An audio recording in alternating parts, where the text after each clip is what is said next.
PTI का मसला क्या था? मतलब इतने मतलब कराची वालों ने इतना बढ़ चढ़ के सपोर्ट किया था और पूरे 5 साल जो है उसने 4 साल जो है वो ऐसी देखिए, गवा कराची दी। की तो एक हमेशा से वो है कि कराची हमेशा एक इसी तरीके की सियासत रहती है कि अचानक चेंज होता ही मामला। हम्म। ठीक है।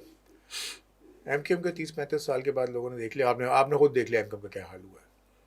पीएसपी बनी, फिर वो मिल भी गए, तितर बटेर हो गए तीतर वो। बटेर हो गए, दो टूट गए उसके अंदर हाँ। से, कौन, हारून और एक दूसरे हम्म। अनीस अहमद एडवोकेट, जिन्होंने आज ही या कल में पीपल्स पार्टी ऑफिशियली ज्वाइन कर ली। हम्म। उसकी भी न्यूज़ेज आ रही हैं, डॉन में मैंने पढ़ी ली। कराची को पीटीआई ने अंडर एस्टिमेट किया या नज़रअंदाज किया। उसके बावजूद भी इस शहर ने 6-7 सीटें पीटीआई को लेके दी, बावजूद इसके कि इमरान खान ने कोई किसी किस्म का मतलब अपनी ज़ाती इन्वॉल्वमेंट उन्होंने नहीं दिखाई कराची से। तो शायद ये 1 या 2 मरतबा आए थे, एक आधा जलसा उन्होंने किया, तो उसके बावजूद भी मसला क्या था? क्यों काम नहीं किया? इतनी बड़ी सिटी थी, आपको मिल रही है, मुझे आज समझ आप में नहीं काम आता। करते हैं, कल शायद आपको। वो ये समझ रहे होंगे कि शायद कराची वो सपोर्ट नहीं देगा उनको, शायद वो ये समझ रहे हो, इसीलिए आप देख लो उन्होंने जो है सारे वो लोग खड़े किए जो कुछ डिलीवर नहीं कर सके। हम्म। सारे अननोन लोग थे जिनको जो 5 साल असम्बली में बैठे और कुछ ना बोला उन्होंने।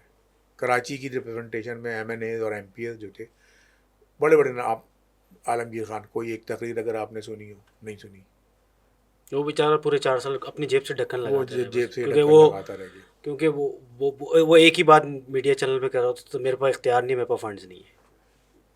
यार नहीं है तो शोर मचाओ। वो मचा रहा था, बस वही शोर मच रहा था।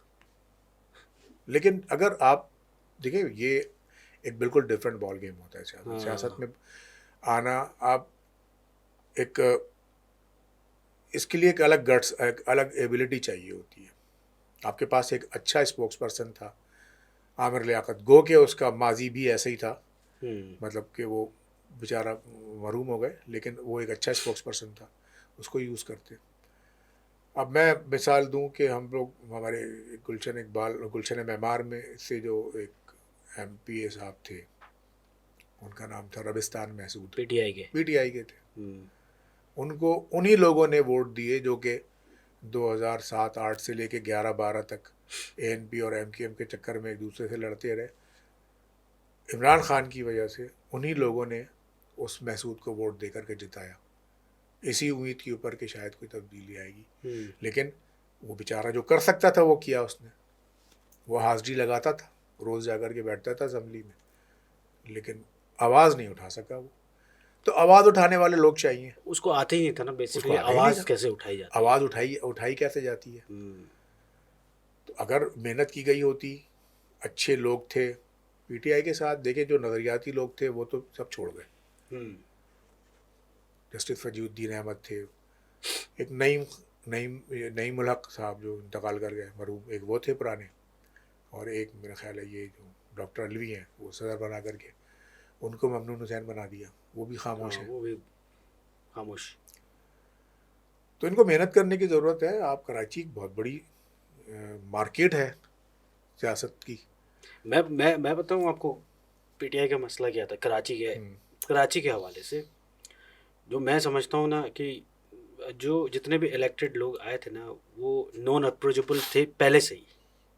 आप इजी टू अप्रोच नहीं थे, क्योंकि अगर आप इस तरफ अगर आप जाएँ ना, तो फैसल वाडा और ये सारे लोग, हाँ, दे ऑलरेडी आप बेसिकली, बिजनेसमैन। आप हाँ, उनके तो आज भी जो है ना उनके आप वो, बिजनेसमैन से नहीं मिल सकते, मतलब इतनी इजीली, कि अगर एक बहुत बड़ी कंपनी का मालिक है, आप उससे वैसे ही नहीं मिल सकते, और फिर ऊपर से वो मिनिस्टर बन और गए। फिर मिनिस्टर बन गए। उनको सीट, वो रहते डीएचए के रहने वाले, उनको जितवा दिया आपने बल्दिया हाँ। टाउन से। बल्दिया टाउन वालों ने कभी ना उनकी शक्ल देखी, ना उन तक अप्रोच कर सकते थे।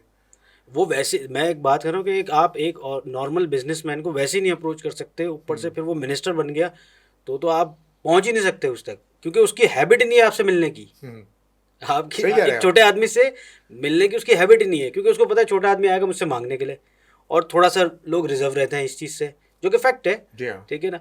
लेकिन जब आप अवामी सीट पे बैठे हुए हो, तब तो आपको सबको मुंह देना पड़ेगा। आपको सबको मुंह देना पड़ेगा, बात सुननी पड़ेगी। लेकिन अब आपकी और हैबिट जब ऐसी नहीं है तो आपको क्या अगली दफ़ा वोट चाहिए तो लोगों की बातें भी सुननी पड़ेंगी।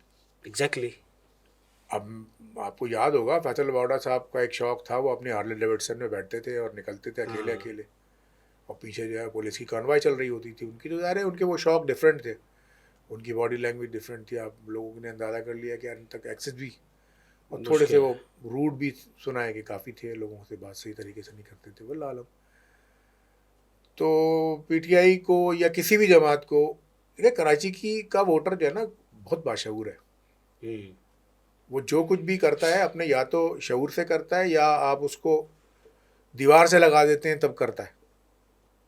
एमक्यूएम को जो वोट उन्होंने दिए, उन्होंने जब ये फील किया कि हम दीवार से लगाए जा रहे हैं, तो उन्होंने 30 साल तक इनको वोट दिया। लेकिन जब ये उन्होंने देख लिया कि यार इसमें भी उनको वो वोट डिलीवर नहीं हुआ जो उनको मिलना चाहिए था, सही। तो मुतनफ़िर हो गए। फिर यहाँ इनकी ग्रुप बंदियाँ, इनकी पार्टियों के अंदर खींचातानी है। वो कोई एक ग्रुप, एक इलाके का एक ग्रुप, दूसरे इलाके का एक दूसरा ग्रुप, उसमें बन गए।